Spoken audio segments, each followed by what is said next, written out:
Okay, so DigitalFoto have sent me their newest chest rig. This is the Thanos Pro X. Yes, I have reviewed the Thanos Pro 2 before. They are very similar models, but the Thanos Pro X is for more serious professionals with a much heavier setup. I mounted the ARRI Amira on this and the ARRI Alexa as well.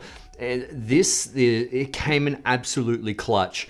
It's much cheaper than any other brands, and it is a really good quality system for the price.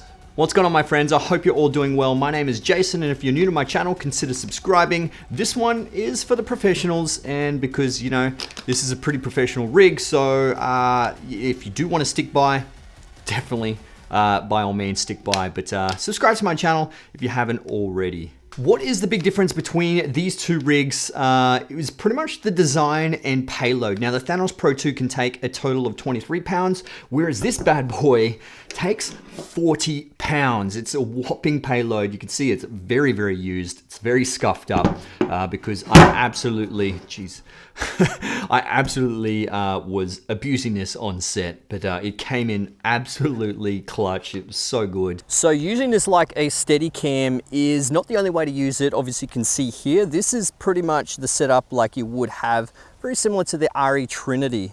Now it has a gimbal on top of the Steadicam, which adds more stability and more versatility to your shots. So you can actually go underslung all the way up. You can come up higher if you need, further away from your body, closer. There's so much more versatility than what we had set up with the ARRI. On top, it was just a Steadicam, but nonetheless, you can still use it with both. It is a little bit overkill with this because the Thanos Pro X has a 40-pound load, so this is a bigger setup.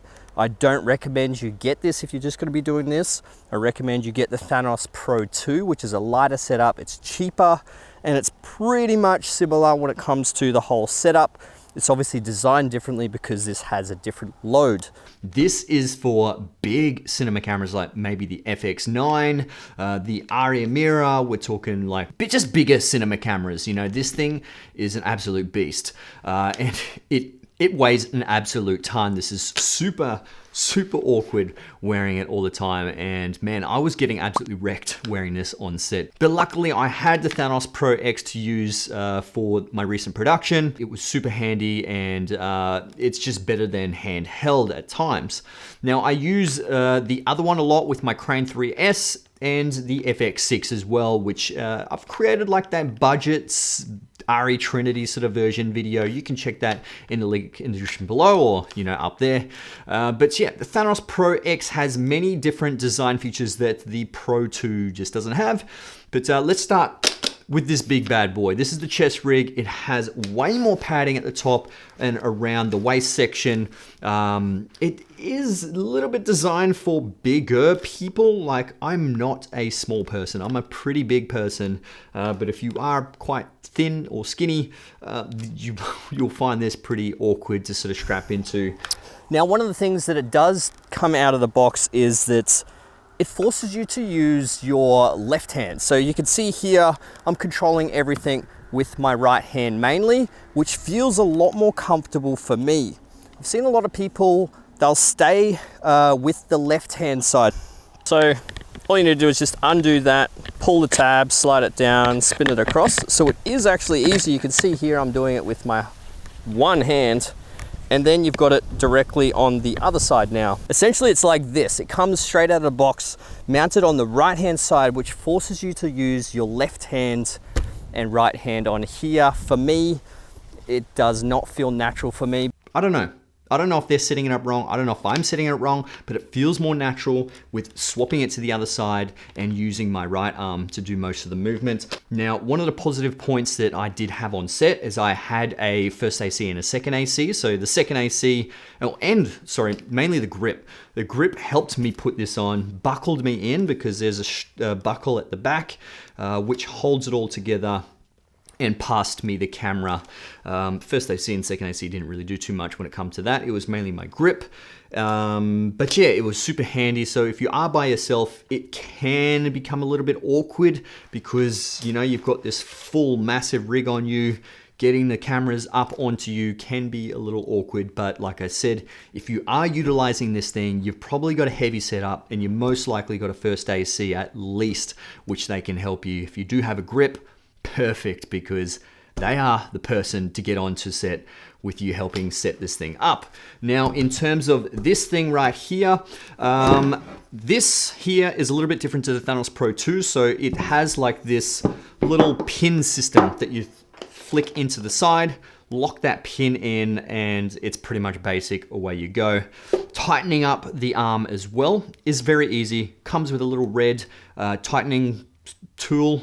You can actually use your hands to tighten it as well. I prefer the red tightening tool, it just makes it so much easier. But like I said, this does support 40-pound load, so it's much, much heavier than the Thanos Pro 2. And we're talking heavy cinema rigs, which is really good because when you've got these heavier rigs, you've got your V-Lock batteries, you've got your monitors all mounted on the shaft or the camera itself. I prefer to mount the V-Lock battery down below on the shaft, the base plate, and also the monitor down there as well. It was super handy for me to use that way. But overall, I am very happy with this. But like I said, this is pretty much predominantly for professionals with heavier rigs. Would not suggest this with small DSLRs. Go the Thanos Pro 2 and the smaller setup because this is just overkill. It's a lot more expensive, but you know, guaranteed you're going to be holding some pretty expensive cinema cameras. So there is one downside to this, and it is you can work around it. Essentially, it's these, like I said in the studio, these roller skate type clips. They don't exactly clip up properly. If you are a smaller person, not trying to say I'm small, I'm actually a larger person, but if you have a small frame, it just does not clip. I can imagine if you were thicker and this pushes it out more, it would clip better, but it's not pleasant. So they really need to design something a little bit better.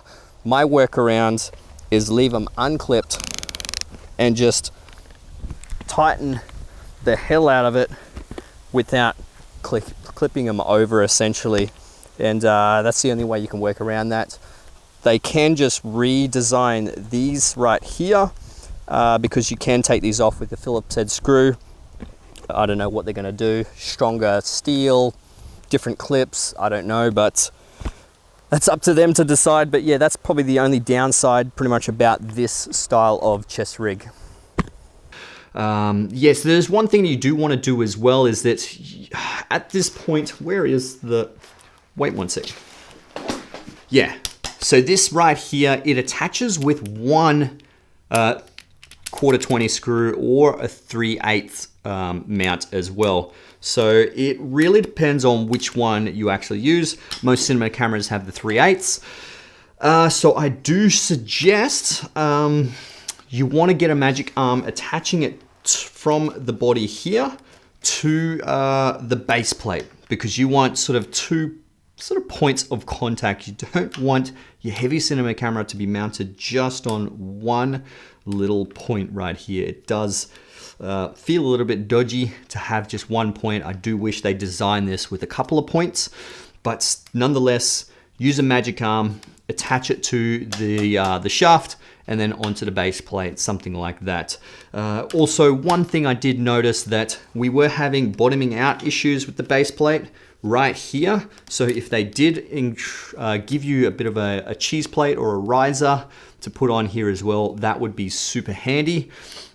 And then I wouldn't have any bottoming out issues. I actually had to rig something up and get a little bit of a riser myself so I could put the ARRI on there. But you can see they give you plenty of weights as well, which is really great in terms of having this full kit. So they do actually have this thing here, which helps you balance your left and right as well, not just your forward and back motion. So that becomes quite handy, but you can also use your V-Lock battery and your monitor to stabilize it as well. But this thing, if you do want to learn how to balance it, you're gonna have to watch my other video because it does take quite a while trying to balance this thing. It is super awkward, but once you balance it plenty of times, it does become super easy.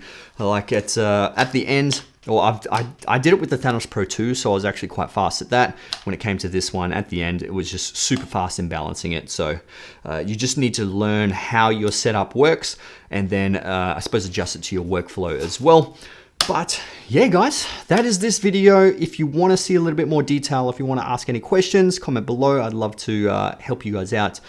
But yeah, I'll see you guys in the next video. All right, let's get it.